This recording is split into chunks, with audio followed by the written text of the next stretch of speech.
Episode 126, IRONMAN 70.3 Steelhead with Rebecca Bourque. Welcome to the pursuit of the perfect race. I'm Coach Terry Wilson, and with each episode, I bring stories of athletes to you that share their experiences at races in order for you to learn how to have your perfect race. We will hear stories from athletes of all ages, abilities, and races of all distances. So regardless of where you fit in, there's something in it for you. Thanks for spending some time with me today. Now let the pursuit begin. Hello everyone, and welcome back to the pursuit of the perfect race. Today I have the pleasure of talking to my friend Rebecca Bourque about her recent race experience at IRONMAN 70.3 Steelhead, where she had a time of 6 hours, 40 minutes, 34 seconds. This was her 49th triathlon, as she's been in the sport for 12 years now, and has completed 9 full-distance triathlons and 14 half-distance triathlons. This race took place on August 12th, 2018, and the temperature on race day was 63 and rose to 84 with a non-wetsuit legal swim of 76.4. Welcome to the show, Rebecca. I look forward to hearing about your race experience at Steelhead. Well, thank you, Terry. I appreciate you having me on. Nice. So what made you want to do this race? Well, 2018 for me was an opportunity to do all new races this year. So I've never raced in Michigan, and it fell into a good time frame. So it was basically picked where it was around other races. Okay. So how was your training going into this race? Training went well. I had actually trained and started a full earlier this year in June and didn't complete it. And so I took a week off, and having signed up for Ironman Maryland, started a 14-week program. So I was about 5 weeks into it when Steelhead came along. I think I have, maybe 7 weeks into it. So pretty much it went from being a B race to being a training race. Okay. What happened at your DNF? Basically Boulder. I live at sea level. I'm right on the Gulf Coast outside of New Orleans. So, I was experienced with heat, but, had never trained or raced at that altitude. So, when I got on to, the swim went well. I got on the bike, and, that was one of the hotter days. My Garmin read 113 degrees on the, blacktop. Wow. So I started cramping on the bike, and it took me a little over 8 hours to do the 112-mile bike. And by the time I made it to the run, and the cramping that I'd experienced on the bike meant I couldn't run. It was basically a walk. So at about 9:45, they pulled my chip off my foot and said I could proceed with the race, but there was not going to be any support left on the race course. And I was at mile 16 of the marathon. 16, so you had 10 miles in 2 hours? Yeah. So it was a little over 2 hours and 15 minutes, but there was no way I was going to make that with the cramping that I had experienced earlier. Wow. I bet that had to be emotional and very hard for you to go through. It was. I was excited because it would have been my 10th. And so I had that as my goal, putting me a little bit closer to getting into the legacy program, which kicked me back one, but, I'm going to try to recoup that in Maryland. But, yeah, it was one of those where, having been in the sport for 12 years, I, pretty much could have a so-so training program and felt like I could go in and compete and, complete a race. I did it at, Florida the last time I did Florida, but Boulder, if it had just been the altitude, I think I would have completed it. But with the added heat, there was, it just wasn't my day. Wow. So going into this race, the previous, say, 8 weeks beforehand, excluding Boulder, how was your training? Did you have a certain way that you wanted to go about your training to have the best day possible here at Steelhead? I know Maryland is on the main goal, right? Well, now because Boulder was no longer the, I didn't complete. So Ironman Maryland is now my A race of the season. That's in September. So Michigan Steelhead became a C race rather than. I trained all the way up, even weights up until Thursday before the race. There was a little bit of a taper, but I still had 2 swim days of over 3,000 yards each, and 2 long bikes and an hour run on Tuesday, and it looks like a short run on Thursday as well. Okay. So what was your longest swim, bike, and run workouts in the previous 4 weeks going into this race? For Steelhead, I had it was a little over an 80-mile bike ride the week before, and then I had a 2.5-hour run the 2 weeks before. A little over an 80-mile ride 2 weeks out, and then a 2-hour run. Okay. How much distance did you get in that run? Yeah, 2 hours for me is down here in Louisiana when it's 140. Teasing. I'm running at about an 11-minute pace, so not quite 10 miles for that. Actually, I had a 2.5-hour run the week before that, so that was right under 15 miles. Okay. Now, as you were going into this race, what workouts did you do that gave you the confidence to go into this race prepared, where you knew that you were going to be able to give it your best?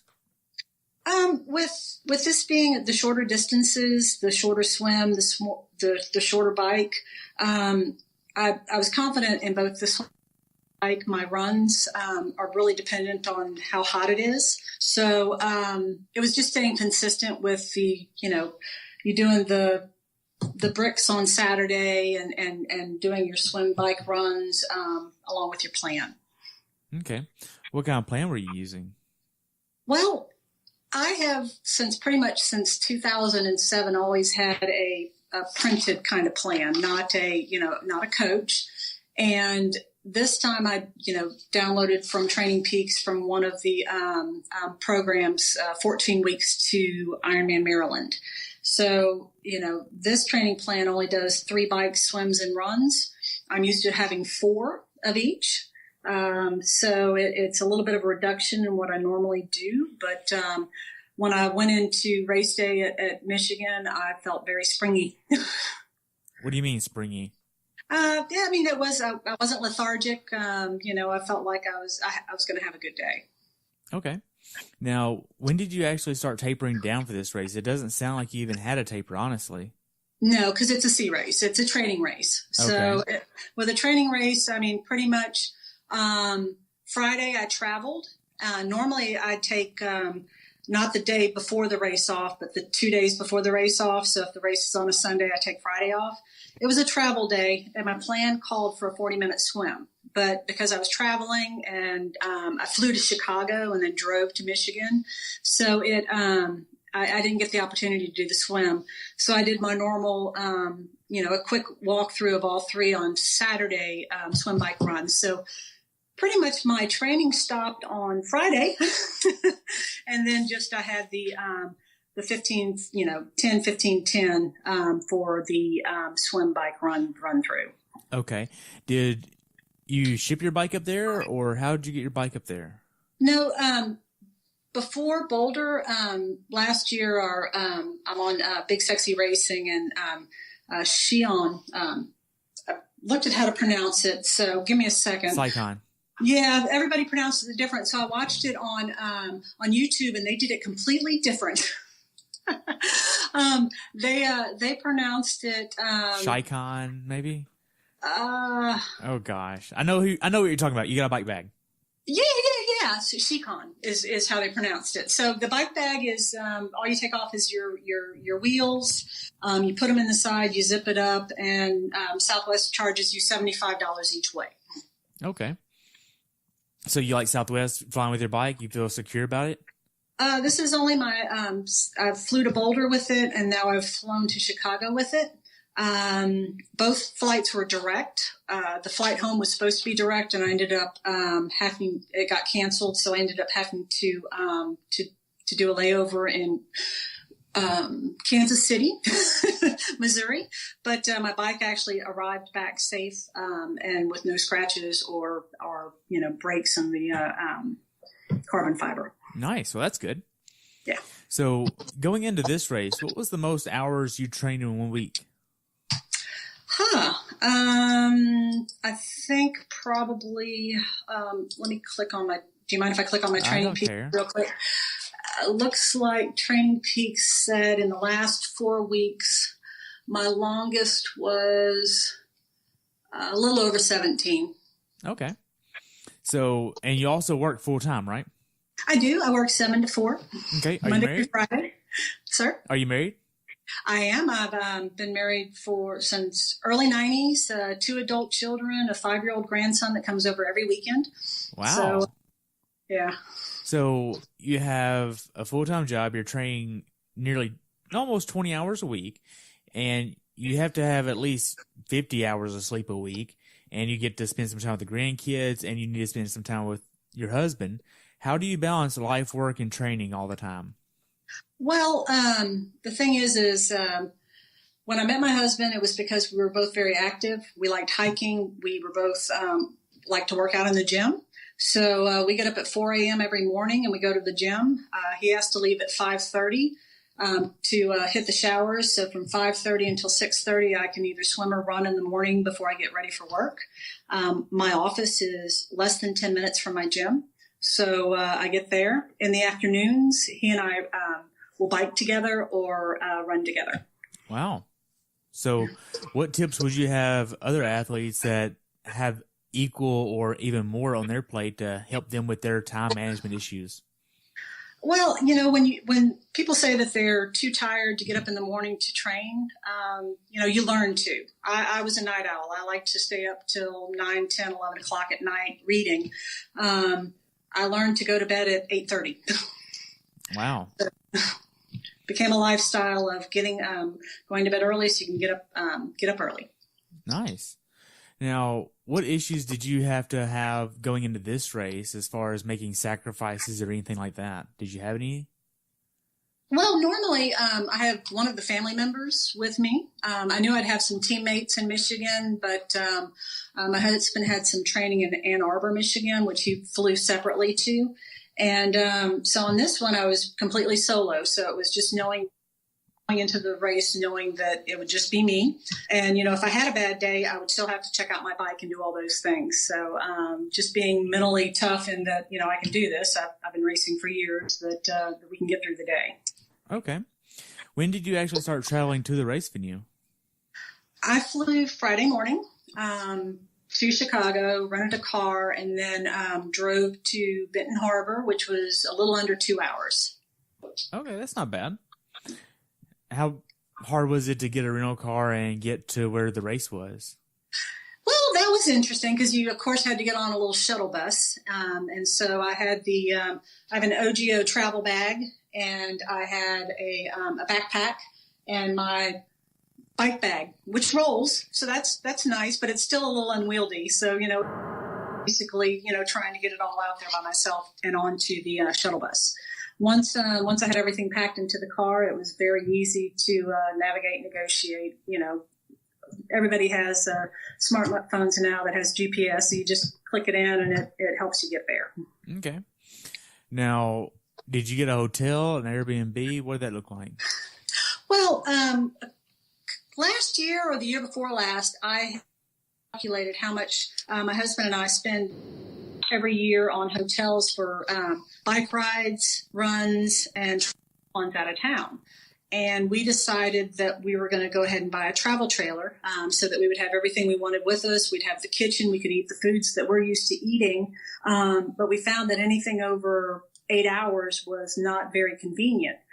But in doing so, we also found that these places called KOA or Good Samaritan have camping cabins. So what I did was I had all my hiking backpack gear so that I could cook with my pots and pans, and so I actually rented a cabin in Benton Harbor, very inexpensive, and stayed there the 3 nights I was in the town. Wow. So you didn't spend much on lodging then? No, it's less than $200. And, wow.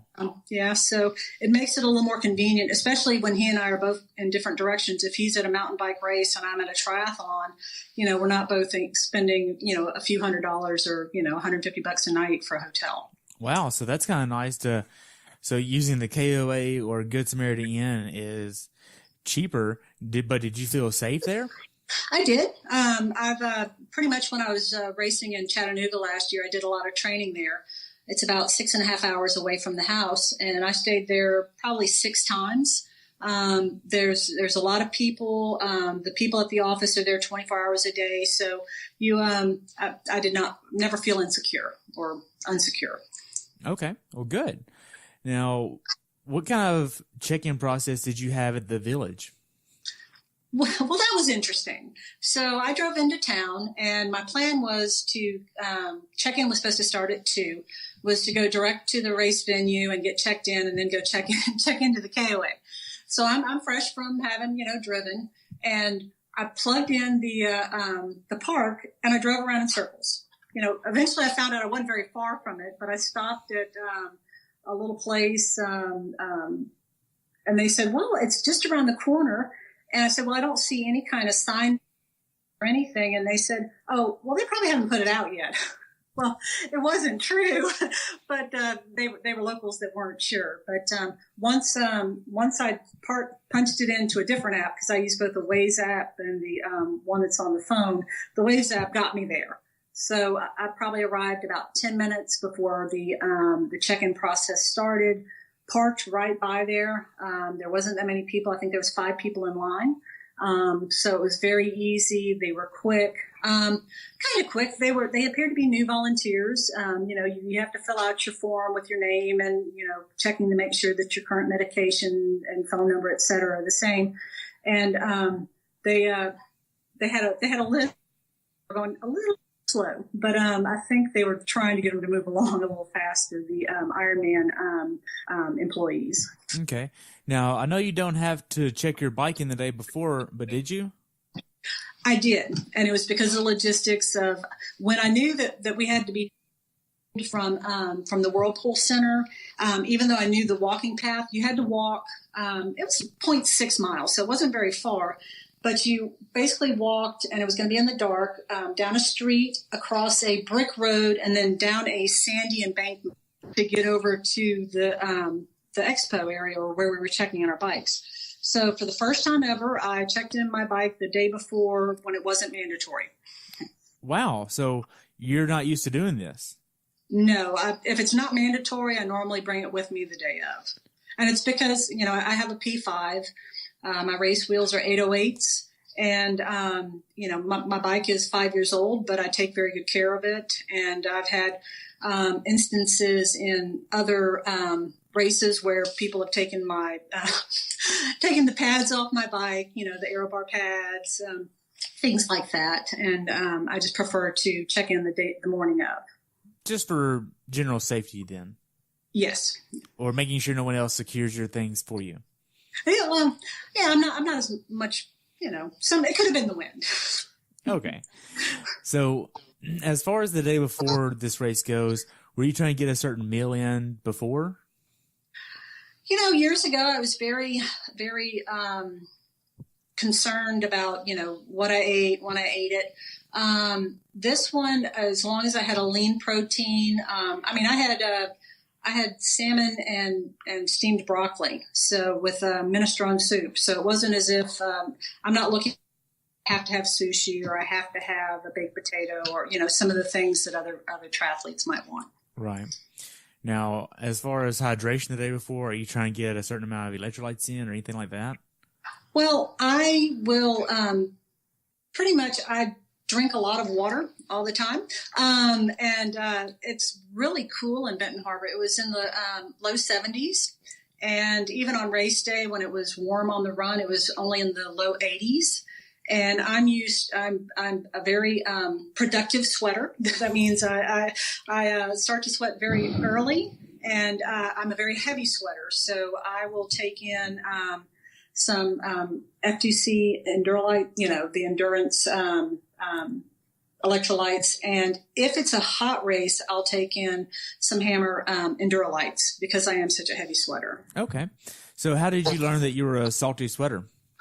Well, I've been serious where we go ride hundreds of miles a week cyclist since about 2004. And when we go out on century rides and double centuries, I'm normally coated in sweat. Double centuries? Yeah. Well, like that's back as in 200 miles? Yeah, but those are back to back. The longest I've ridden in one day is 150 miles around the lake. So Like punch a train? Yeah. Oh my gosh. Yeah. So that was fun. There's a shortcut right through, right? You got a bridge there right there. is, but they don't want you on the causeway on a bicycle. But so I've ridden around Lake Pontchartrain as something to just do. It's a challenge, something new. But I'll be caked in salt. And so I know I'm a salty sweater. I've tried everything. I've tried heat. We've made our own bike mix. We've pretty much done it all. The coconut water. The bike mix we used to do was with, what was that? Maltodextrin, dextrose, and fructose. So we would make our own mix and then pour like a G2 or something on top of that to add a little bit more. And then 4 years ago, Infinite started making my own mix for a super salty person. But I found on hot races it would make me sick to my stomach. So It's it's a give or take. I know not to take in too much, but I also don't want to be cramping on the side of the road. Right. Now, living down in the southern part of Louisiana, if I could put the fried capital of the world somewhere, you would be somewhere close to it at least.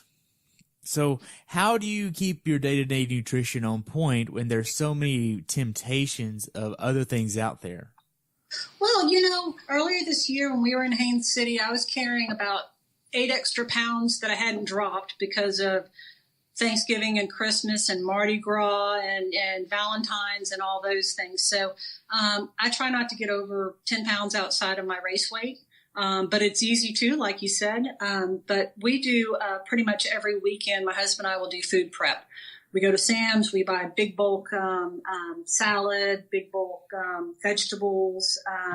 We grill or broil or bake chicken, fish, etc. So we pretty much have our lunches and breakfasts ready for the whole week, and then dinner. The two of us both training until 6 or 7 o'clock at night. It's either going to be egg whites, an omelet, or we grab one of those bags of, we might throw in some fresh fish or something, but we eat pretty clean. Well, that's good. Now, you get to race day. What time did you wake up on race day? Pretty much Michigan is an hour ahead of Central. So I woke up at 4:30, which was 3:30 our time. So it was a little bit earlier about 30 minutes earlier than I'm used to waking up. Of course, I told you I was at the KOA, so I had to light the camp stove, make some coffee, drink all of my different little drink mixes that I drink in the morning. And then I think I left to go over to the expo. They opened transition at 4:30. They were going to close it at 6:30. So I got over there probably at about, 5:45. And it was like 10, 15 minutes from the KOA to to the race venue. So it was parking, and then I had a headlight. So I didn't wait for the shuttle buses were crowded. There was no way you were going to get on one of the shuttle buses. So I took the 0.6 mile walk from where we parked over to the bikes and just started setting up. So you brought a headlight with you to the race? Always. Always. You think that's a pro tip to give people? Oh, yes. Yeah. Because when you're if you're not under one of the big lights that normally, if it's a dark race start, you can't see what you're pumping up your tires to. You can't see if you're turning on your Garmin correctly, how you're setting up, because the 70.3, you don't have your bags. So you're setting up all of your helmet, shoes, et cetera, right there. So I always have my little helmet, and it helped in the walk. Cause like I said, it was down to sandy embankment, and there was people, kind of shuffling and tripping and trying to carry their bikes down the sandy embankment in the pitch black. Right. Now, whenever you got to transition, before you got there, did you hit a lot of traffic the morning of the race? No. The direction I was coming in from, a lot of people were in Benton Harbor, so they were coming in from the opposite direction. So okay. It was one of the least stressful parking situations I've ever seen at a race. Really? So you had no issues parking? None. Wow, that's awesome. Now, whenever you got to transition, how much air are you putting in your tires? And it depends. This was a cooler race. I wasn't concerned about putting too much, but I went ahead and went with 90. because I had driven the course the day before. I'm 5'8". I'm right at 140 pounds. So for me, 90 pounds is perfect. If I put in a little bit too much, I get a rougher ride. So mine is, based on the race course and what it looks like. But I mean, that bike course, once I drove it, it was like I knew that was going to be a fast course. Right. So whenever you got done with the transition and all of that fun stuff, you headed down to the swim start. Were you able to get a warm-up swim in? I was not. I was talking to some of my teammates, some teammates that were scheduled to do a relay. And, we took some pictures, did a little chatting. But then I guess about 10 minutes before the pros went off, I went and just seated myself, since it was, they hold up the time and you basically seed yourself. Okay. So walk me through your nutrition plan for the race.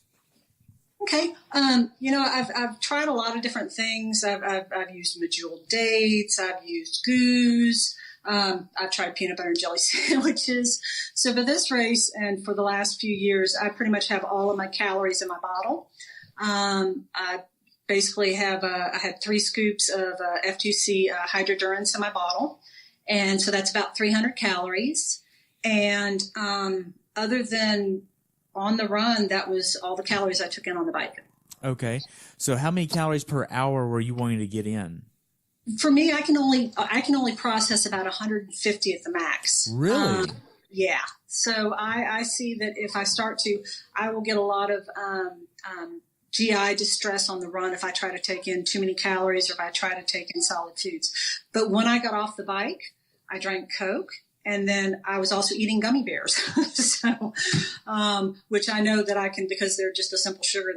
I can use those without them giving me any issues. Okay, so what's your height and weight? I'm 5'8" and I'm right at 140. Okay, so you're a little bit taller than most female athletes then. Yeah, which is not great when they go blazing past me on the run. Do you feel like that gives you a disadvantage? No, not really. It's just I came to running late, so my strength's always been the bike. And if I can taper good, I normally put in a pretty good bike ride. Okay. Now, do you prefer the wave start or the rolling start like this was? I kind of like old school. I liked it when we were in age groups, because then you knew where you were with your competition. I had no issues in Florida and all the other places where I went in with large groups of people. I see the benefit for us going off 4 people at a time like they did in Benton Harbor.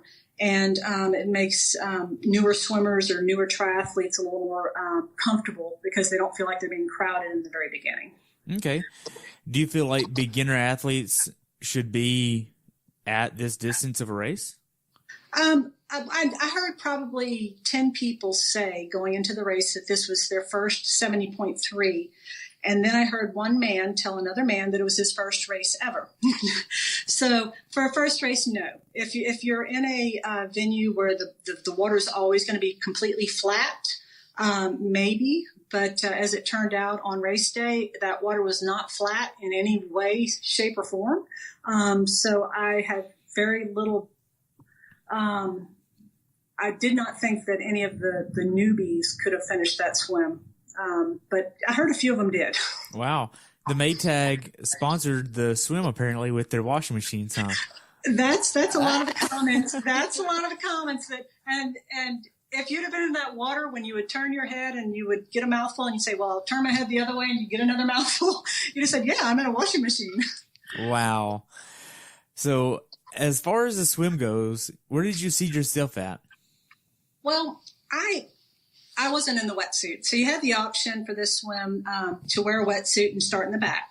I left my wetsuit in my at the KOA when I read online that it wasn't going to be wetsuit legal, and I put on my swim skin. I seated myself in the 35 to 37 and expected to put in a swim between 35 and 40 minutes.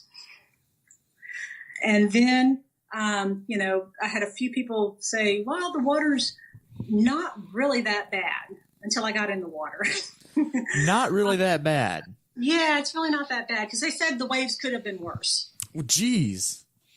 Yeah. So you were nearly 12 minutes slower than what you predicted on this day because of how rough it was. Exactly. Now, I have to say there was 6 buoys going out, 6 buoys across, and then 6 buoys going back to land. Before the first buoy, there was a woman screaming for assistance, where a lot of us were out of the water waving, trying to get the attention of the paddleboarder. I mean, she was hysterical. And that happened probably until you turned the last buoy to go back into land. Wow. There was so many people holding on to the buoys, holding on to paddle boards, and in distress. Wow. How did you tackle that? I mean, mentally, did that play a toll on your race at all? Not for me to be scared. I didn't get constricted. I wasn't worried, but I wanted to make sure I was swimming clean and not obstructing anybody that was in distress. Okay. Now, as far as your swim goes, how did your swim go for you? It was slow. Yeah. I think the slowest I've ever swam before was 42 minutes. You know, you do some place like Florida or Augusta or Chattanooga where you're going downstream and you're like, ooh, I do that in under 30 minutes. Well, I'm not that fast of a swimmer. I'm an average swimmer, but I can swim forever. Well, it was a little disheartening when I got out of the water and I looked at my watch and it said 55 minutes. And I went, what? Yeah, I didn't think it was. It had slowed me down that much, but it was very wavy. Wow. Now, in training, if somebody was doing this for their first time and they're thinking, "Oh my gosh, she just swam for 55 minutes nonstop." In training, do you think it's necessary to go for 55 or an hour nonstop? I don't. I think that you should stick with the training program that you have with the swim. You know, sometimes even probably me as a new triathlete, the first time I did a longer distance, I probably thought I needed to swim for an hour and a half to see if I could swim that long. But, you know, I break it up and, you know, I might swim 500 and then 500 fast or 250, you know, but I never swim, you know, just nonstop because I don't think it's very productive. Right. And I think at some point you have to go, okay, well, I need X, Y, and Z for confidence. But in all reality, all I need is A, B, or C. Yeah, I agree. Okay. So you get out of the water, you get to transition. Walk me through transition for you. Well, it was good. Having been out there the day before, I knew I was going to be running through sand. So the sand didn't really hold me up that much. I was a little concerned about grit in my shoes, but there was quite a few. There was more bites than I was expecting to still be you know, racked. Really? So yeah. I was like, wow, okay. But again, it was a seated, you know, so a lot of people might have opted for the wetsuit and had to have waited to the end. So pretty much socks and shoes on. I went ahead and went with gloves because I didn't know if it was going to get any warmer and I didn't want my hands to slip off the tape. And you know, I always put the helmet on before I put anything else on so I don't make the mistake of unracking without the helmet clipped. So then I grabbed it, ran out, always stopping I had a sleeveless jersey on today or that day. So had them hit my shoulders with some sunscreen and then out past the dismount line and off I went. Okay. So did you have a way that you wanted to attack this bike ride? I did. The day before, having driven the course, I knew that when I turned off of the highway that it got a little hilly. I'm in a very flat place, and even though I'll go out of town to do, you know, a lot of climbing, I didn't do much before this because Maryland's flat and I wasn't expecting any. But so I knew I wanted to take it easy, keep my heart rate and my power at a certain range. So when I got into the hills, I slowed down a little bit, kept my power where I wanted it. Went around, came back, and then once you hit, I think it's 63, whatever that road is, the highway, I knew I could take it back fast. So there were sections that I had every intention of hitting it as hard as I could, which I saw anywhere from 24 to 31 miles per hour, a little bit of downhill for the 31, but 24 on the flat, because it seemed like there was a tailwind both ways. It was a really nice bike course. I told everybody I would come back and do this race just for that bike course. Wow. Now, for this course, I mean, you're pretty tall and you have a nice bike, but did you rock really deep wheels and a disc, or would you feel more comfortable on the more shallow wheels? I had 808s. I've owned a number of years. I tend to wear them, use them at most races. I tried once or twice in the beginning to push a disc. I just can't. I don't have the strength. So I'll probably never go with anything larger than an 808. But I felt that there wasn't crosswind, so there was no pushing me around. In Florida, there's some areas where you're going down a hill and you feel like you're about to be pushed off the bike. So, yeah, this race was perfect for the deeper dish. Okay. Now, were there a lot of hills on this course? No. I think it was a little less than 1,200 feet total for the whole 56 miles. Oh, that's almost nothing. Exactly. But, I mean, it was just enough to where, like I said, one of those little downhills, you hit 31 and you're like, ooh, this is great. Wow. So as far as the road quality, how was that on this course? It was good. There was a few sections where I felt they could have used a little more of the caution spray paint, because there was a big enough rut in the road that if somebody had gotten their rim in there, they would have been off their bike. Really? I saw a few people off their bikes for flats, but it wasn't as many as I've seen at other races. So, I mean, some significant holes that should have had some spray paint and some, like I said, some diagonal runs in the concrete that should have been painted. But other than that, it was pretty good. Okay. Now, did you see a lot of flats on the bike course? I probably saw 6 total, people pulling off their wheels. But that's just me, the section I saw. Okay. How are the aid stations? They were good. I didn't use any of the product at the aid stations because I had everything on my bike. Okay, so you didn't even take water? No. Wow, so how much water did you take in over the bike ride? I had 20, 40, I had 60 ounces total between my mixed bottle, which had the hydrodurants in it, and I had one water bottle on the front, one water bottle behind me. Water bottle in front of me is an Aero bottle that I can drink out of the straw. Okay. What kind of straw system do you have? That is hold on a second. It has it actually has the bike computer on top of it. Oh, so the X-Lab one. Speedfill. Okay. It's a Speedfill with the front mount. I've looked at the X-Lab, but the Speedfill was pretty much set up perfect for me. Okay. Now, did you have a way that you wanted to negative split this bike course, or did you want to just hit the same power number throughout? What does that look like? Yeah, pretty much if I'm on the flats, and if I'm, women, we hit a little bit lower. So I've got other girlfriends that if they can't hit 200, they're upset. But I had to stay between 125 and 150. Now, some of the little climbs, I might have saw 220, et cetera. But, I mean, it was just a little short stinger, and then you were down. Right. Now, are you going off of your FTP, a certain percentage of that? Well, for me, it was once we set it up. I mean, when I'm training, I've done plenty of bike tests, and it says stay in these ranges for this. So with me, it's just staying in between, which puts me at, I forget whether it's 70%. So somewhere in there. Okay, no big deal. Now, as far as your execution of your strategy, how well did you execute the way you wanted to tackle this bike course? I think it went well. Like I said, having driven it, I'd put notes on the little map, the directions that I gave, push here.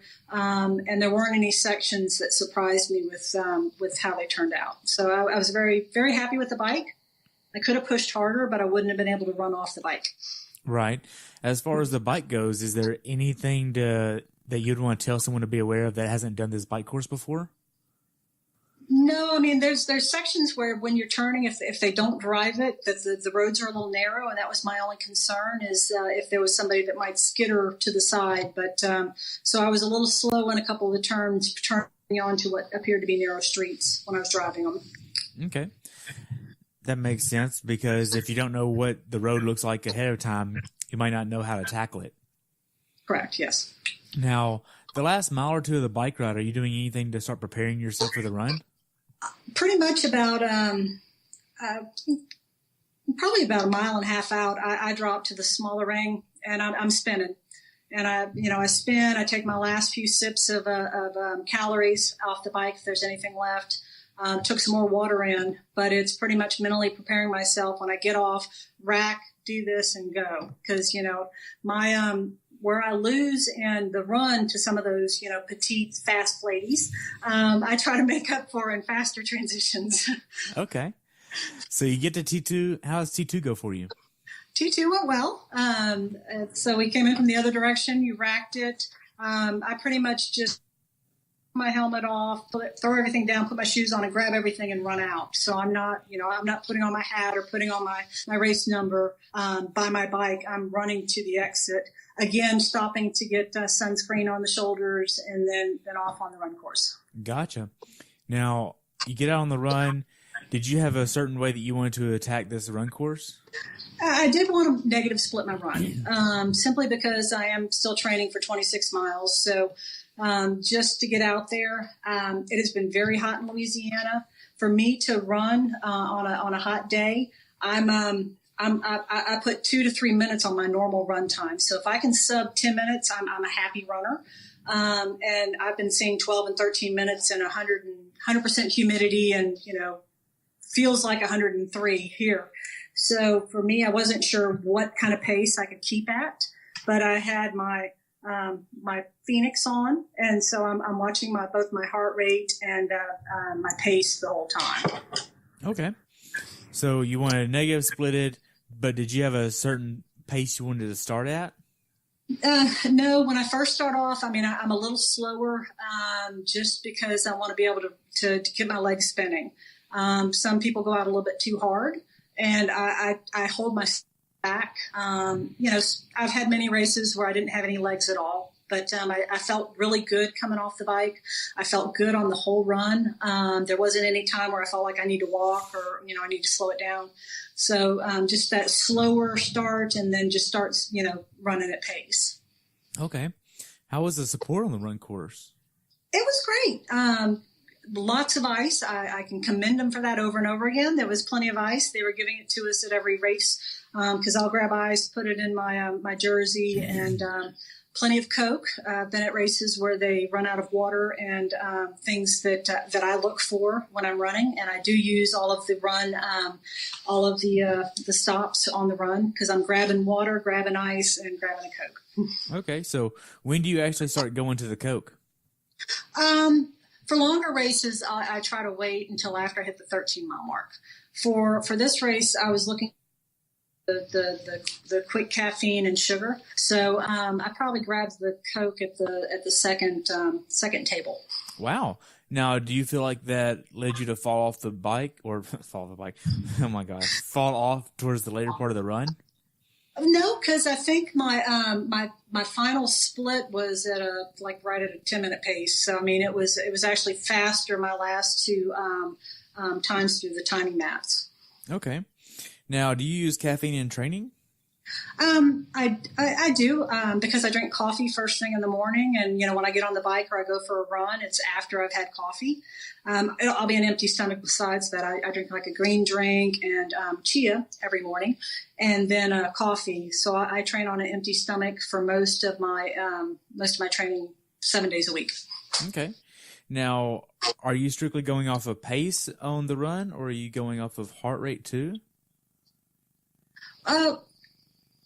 This one, because it was a training day, I was just trying to stay steady. So my watch is normally set up to where I have heart rate and pace, and I'm not looking at the time because I don't want to try to push myself because I'm not a strong runner, and for me to be able to run the whole time is always a great day for me.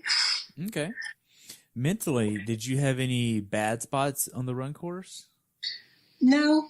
It was really a good day. I felt springy, so it was a good day. Right, because I know some people have some pretty dark spots, even on the 70.3 or even on the Olympic distance. Honestly, but you didn't have any of that here. Not that day. Wow, that's awesome. Now, did you have any issues as far as cramping or GI issues on the run? No, and I've in the past I've experienced all of those, and that's why I've backed off some of the products I've used in the past. I mean, but that is trial and error, and that's using, you never use something new on race day when it comes to food, or I try not to anymore. And so I didn't cramp. I didn't have any sickness, and I felt really good when I finished the race. Nice. Were there any hills on the run course? Not really. I think there was a bridge because it was a 2-looper. So, I mean, you ran around well, it was nice because when you ran through the campus of the whirlpool, you were actually running off trail. So it was kind of like you hit a little dirt, and it was very cool, and there was good coverage. But other parts of the race course was completely open with no shade. So it was a little hot, very sweaty, but it was a good course. Okay. Now, whenever you checked into the race here, were you given red bracelets to give to volunteers? Yes, we were. Who'd you give it to? One of the ladies on I think it's like the second or third to the last aid stations. I'd run through the first time, and they were a little slow on the ice, and I don't think I was irritable, but I was like, ice, give me ice. And so the next time around, I gave it to that lady, and I said, thank you very much. I appreciate, y'all are my favorite aid station. Thank you for the ice, and just kept running. Okay. It's pretty cool. What was the best part of the run for you? I really liked, like I said, that little section through the whirlpool where it was shady. What's the whirlpool? There's the Whirlpool Tech Center. They've got like a little walking path for their employees, and so it's like it was kind of like a trail run. Okay, that's pretty cool. I'm assuming Maytag is actually housed there. Yeah, there's buildings are all over the place. That's what confused me when they said you would park and get shuttled, because they had like 5 different locations around town. Oh, okay. They're all over the place. Wow. So you get to miles 10 through 13. How are these miles for you? They were good. I was chatting with a lady that has a website, and she was telling me about her website and 50 days and 50 triathlons, and I should sign up for their little, their certificate program. And so we were just chatting and talking about different races. She was telling me how what she was doing. And then, but I lost her, I think, at a mile 11 and a half. And so it's just running in, I looking at other people, encouraging them, enjoying my day. Yeah. What was her name? Again, she said, go to her website. So I'm a little older, so I forget names very quickly. What was her website? It was 50 states, 50 triathlons. Okay, cool. Yeah. I'll check that out. Yeah. Now, the last 800 yards of the run course, you start getting closer to the finish line, and the barricades start lining the course. How was this for you? It was good because I had a little fuel in the engine, a little fire left, so I got to speed up a little bit, run it in. Okay. Now, was this kind of nice getting back on that red carpet whenever you didn't get to get on that red carpet at Boulder? Yeah. More for me, it'll mean a lot more if I cross at Maryland. But getting past the little breakdown was very it helped. Wow. Again, that might have been why I felt so springy and happy. Okay. After you crossed the finish line, what did you get to do next? Well, again, I'm a heavy sweater, so I grabbed about 4 cartons of their water. They had water in nice little white cartons instead of bottles. They were in cartons. Really? And, yeah. So I poured about 4 of those over my neck and down my back to kind of cool myself down. And then I went and took the picture and walked out. They were supported by Domino's. So they had pizzas that were being hot and fresh instead of just being brought in, were actually being cooked there. So I had a little food. Found that a couple of my teammates had to leave early, so didn't get to see them. But just kind of settled in, had some food, and then went and broke down my transition area. Okay. So how was your recovery process looking back on it? Well, Monday I had a intention of flying direct from Chicago to New Orleans. I'm supposed to arrive at 10 o'clock. And I had a optional 30-minute swim. But I ended up having to take a different flight because I canceled that one. So I didn't get to swim at all on Monday. Tuesday morning, I swam a little over 3,000 yards after I weight trained with my daughter, and then came to work. And last night I took off, and so this morning was a weight training and run. So basically, because I am training for another race, it really was just a 2 days of lighter, off of plan, and then get right back on plan. Okay, how's your motivation for that? It's good. It's good. I'm pretty much, like I said, since I started, I've always had a program, and I'm one of those check. Now, if I want to go, if I have a century ride I'm doing with my spouse, then I might change something because I'm going to do a longer bike ride. But I listen to my body. So the training program that's in Training Peaks has every Monday off. Sometimes I like Fridays off instead because I know I've got such a big training block, and I might do that swim on Monday and take that Friday off depending on how I feel. Okay. Now, would you be where you are in the fitness realm of where you're at as far as being healthy and all that without races in general? Probably because, I don't just do triathlons. I do trail runs, mountain bike races, other things. So we are outdoorsy. So yeah. Okay. If we're not, our vacations are hiking, which is normally like a 5-day hiking trip, point to point. Because I know for myself, if I don't have a race on the calendar where I'm already invested and I don't have a confirmation saying, hey, look, you have to show up on this day and you have to bring it. Okay. Well, I'm probably not going to be doing much. Well, okay. So I'm still going to be biking, but I might not be doing, I'm going to be biking and swimming because I love them, but I might not be running. Okay. So as far as first timers doing this race next year, what advice would you want to give them? If they're not confident in the water and if the water's rough, to wear the wetsuit.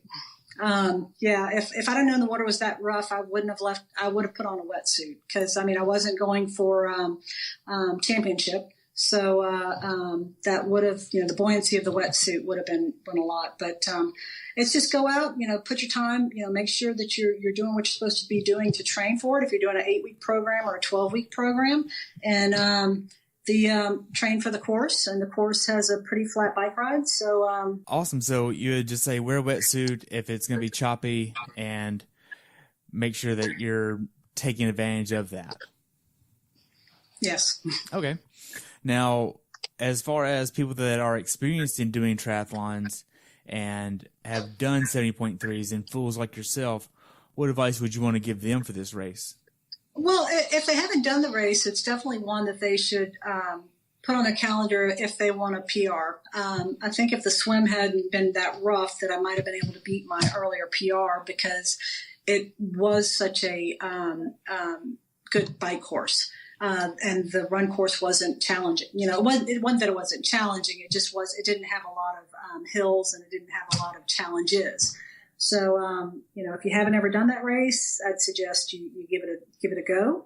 And again, if they're fast cyclists and they can handle it, a disc would have been great on that course. Okay.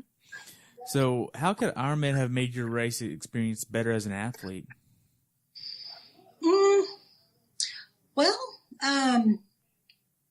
For that race, they did a good job. I think that they did well. So I didn't have anything that I felt that they were lacking for this one. Okay. For you coming from Louisiana, on a scale of 1 to 10, how logistically challenging was this course and race for you?